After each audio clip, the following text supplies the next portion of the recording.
alone is not enough.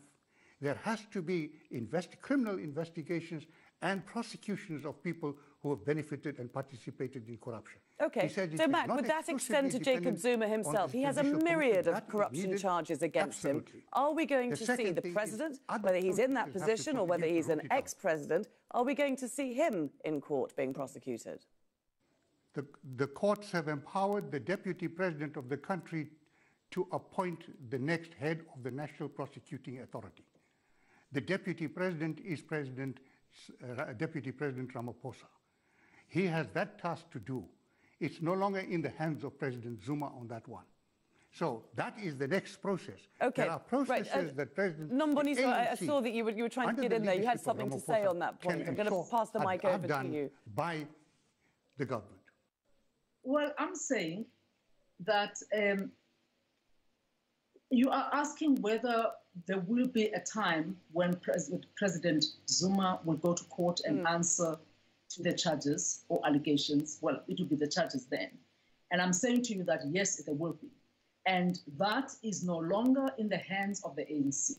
Even if they decide that President Zuma must step down, the charges do not necessarily fall away. Now you must understand there are a number of ways in which these issues are dealt with in South Africa.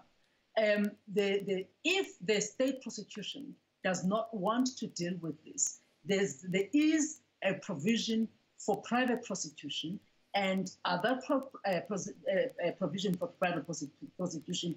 A lot of citizens, actually, that are fighting for defense of constitutional democracy in South Africa are already looking at that option.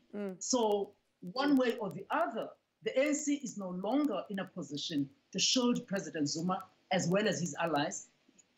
If Mr. Ramaphosa and anybody else does not want to charge, well, if the NPA does not want, the National Prosecution Agency does not want to charge President Zuma, citizens are already actually looking at different options to make sure that President Zuma and his acolytes have their day in court, that they take responsibility for what they have done to this country. OK. Well, William, many people might say that Jacob Zuma needs to be out of office before the State of the Nation address, which is in February. A, is that going to happen? And B, is it going to be done in a dignified way? What do you think Ramaphosa is trying to do? I think this is a challenge for Ramaphosa because ideally, for him to show that he's in charge, to start his reforms in the ANC and to start his reforms in government, he needs to be, in charge of the government by February, when we traditionally in South Africa we have the opening of our political year, and where the government's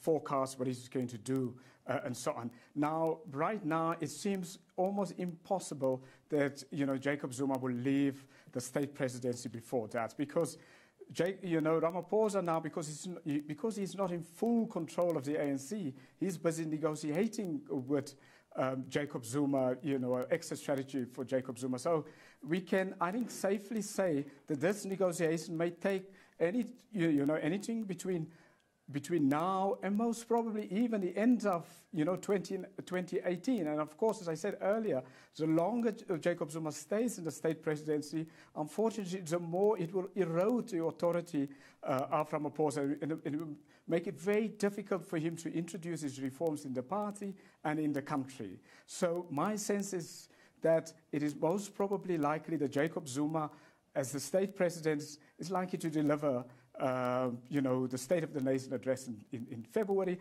Now, if that happens, I'm afraid to say for Mr. Ramaphosa, it would look as if he's not in charge.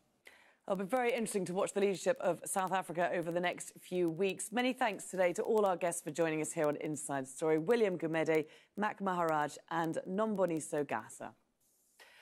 And thank you too for watching. You can see the programme again anytime by visiting our website, that's aljazeera.com.